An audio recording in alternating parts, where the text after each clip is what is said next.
increases or it is broadened, and the expression of awesomeness, wonderful, this gives an impression. Rubbing the eyes.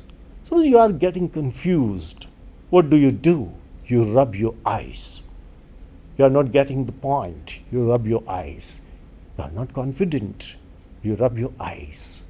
And the short rubbing gives impression that you are trying to make up things.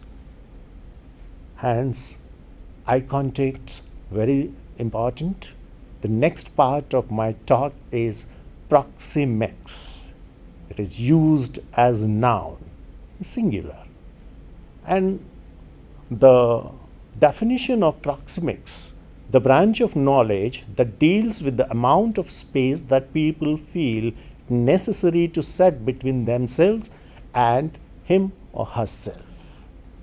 Now, this is proxemics. And the very word proxemics came into existence in 1959 when Edward Hall wrote a book, Silence Language. Now, proxemics word becomes very popular, and it has very significant meaning in the world of communication. In communication, proxemics means use of space.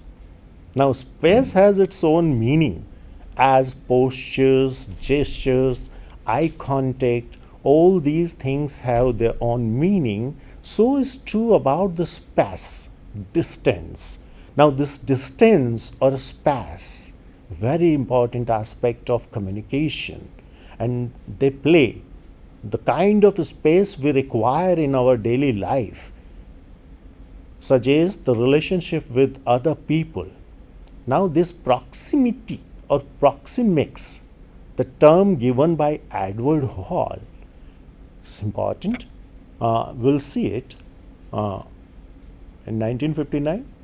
This Edward Hall, who is an anthropologist, popularized the spatial research on human beings, calling it proxemics, in his The Silent Language, which is a classical book, silent language.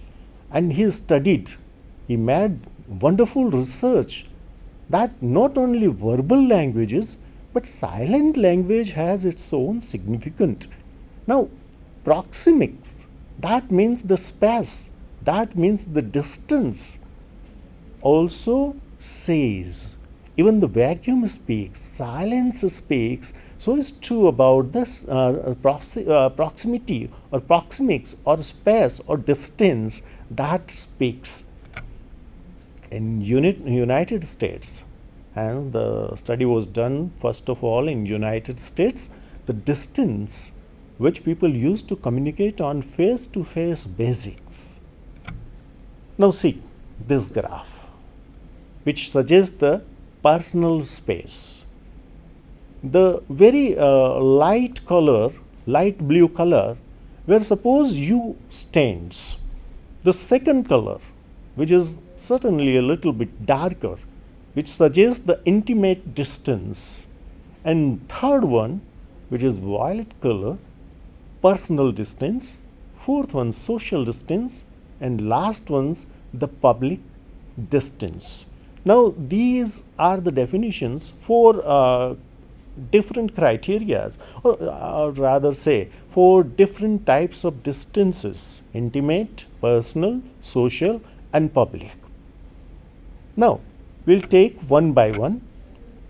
Intimate distance, that means 0 to 1.5 feet. Now, this suggests the closeness of the relationship. 0 to 1.5 feet, that means almost up to 18 inches. These relationships, intimate relationship, in which very close relatives, wife, beloved, they fall in. Second one is the personal or casual distance, which can be generally 1.5 to 4 feet distance. Now, social or consultative distance, that is 4 to 10 feet. And last one, the public distance, more than 10 feet. Now, we'll take one by one. See, this is intimate distance. George Bernard Shaw once told that I don't advise you to watch someone's intimate room, that is bedroom, or someone's room. I don't advise you. But if you see through the keyhole, and you'll find that why husband and wife, the way they talk, the use of their language, the use of intonation, everything is so intimate, is so informal that they can express their feelings freely. Their utterances are not very perfect grammatically. They express informally their whole feeling. So these we may call intimate distance. Hugging, kissing, shaking hands, all are the part of intimate relationship. Here, when we give a kind of permission to another person to come closer, shaking hand, hugging, or kiss, that suggests that both the people are very close. And this closeness, this intimacy is given to only a few people. If someone invades your intimacy, you feel awkward. Socially, you are disturbed. You don't like it.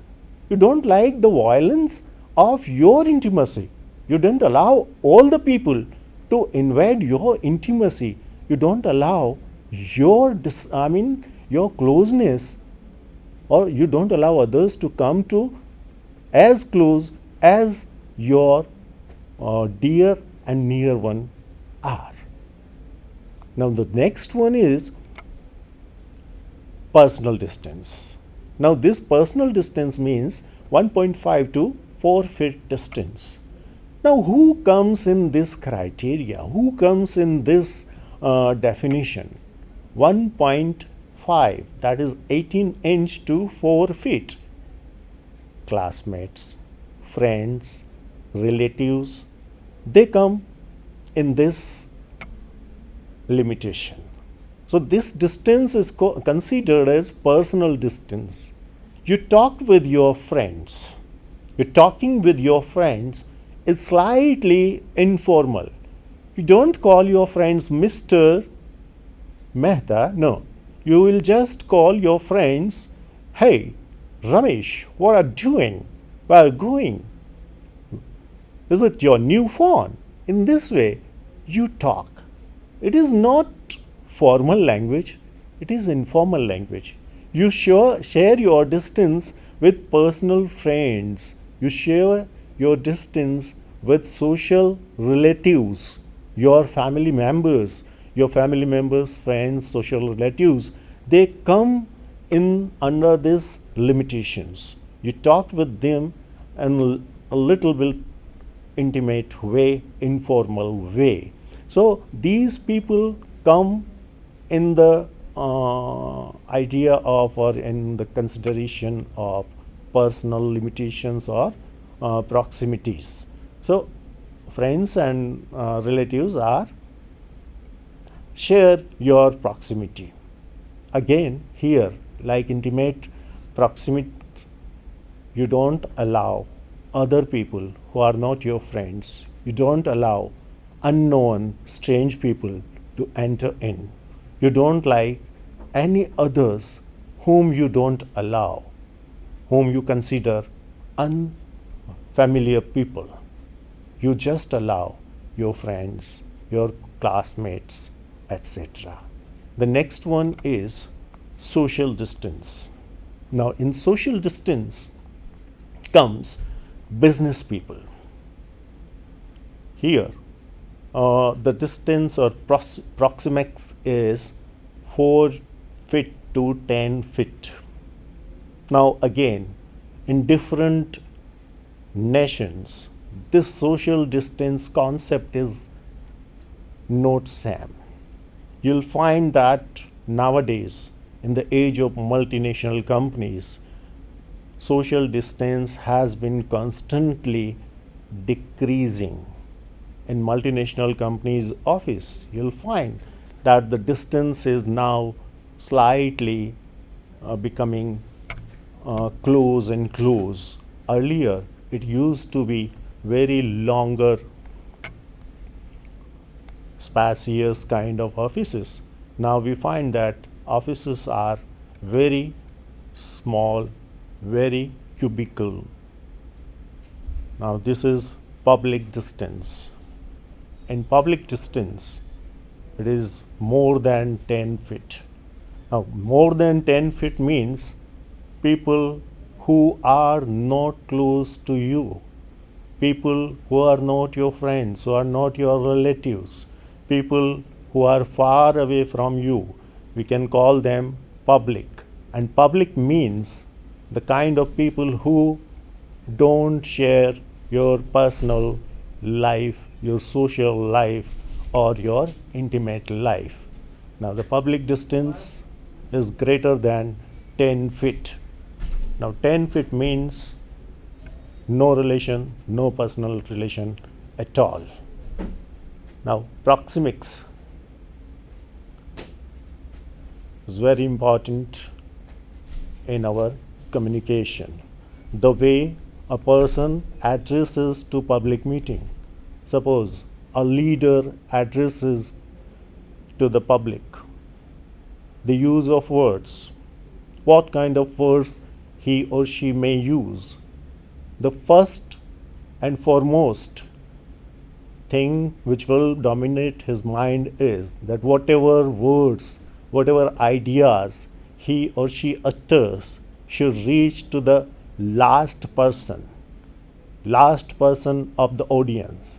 So he or she will speak the whole thing very loudly. Now,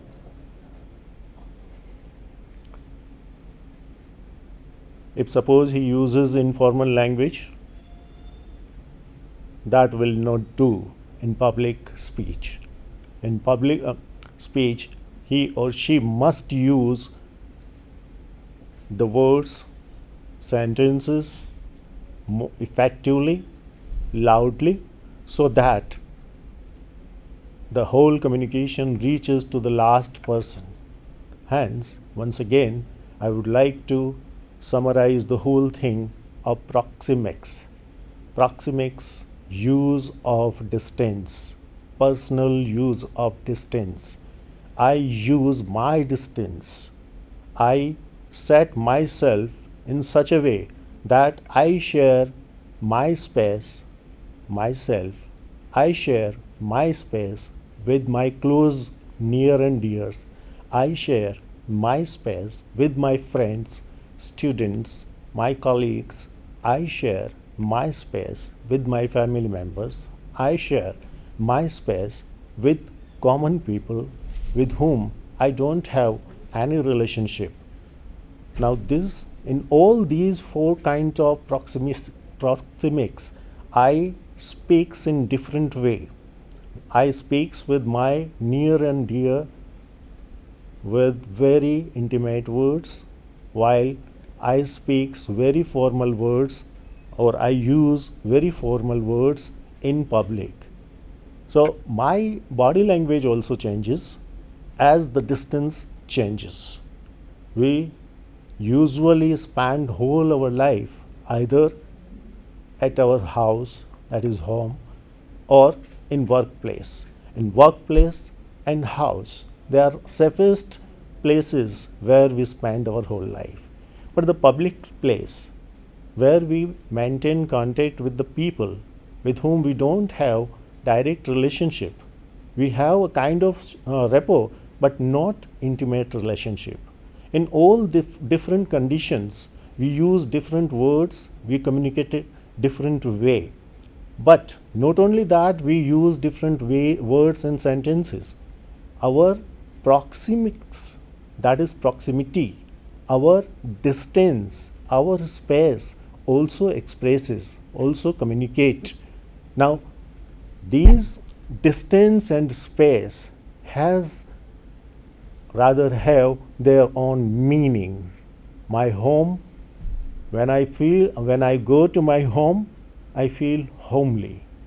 I just watch the whole home. I feel comfort. I feel relax. I feel I am at the end of the world. I don't require anything else because my home is heavenly. At workplace, my colleagues are there, and colleagues share with me my identity. So there, I share my proxemics, my space with them. And same way, if we extend this term proxemics from personal to space, now this space means what? See, I live at home. I work at my office, at my college. Then I go to outside. And outside I feel that the whole world is there, which is shared by many people. Now, my country, my city, there are so many people. The end of my body,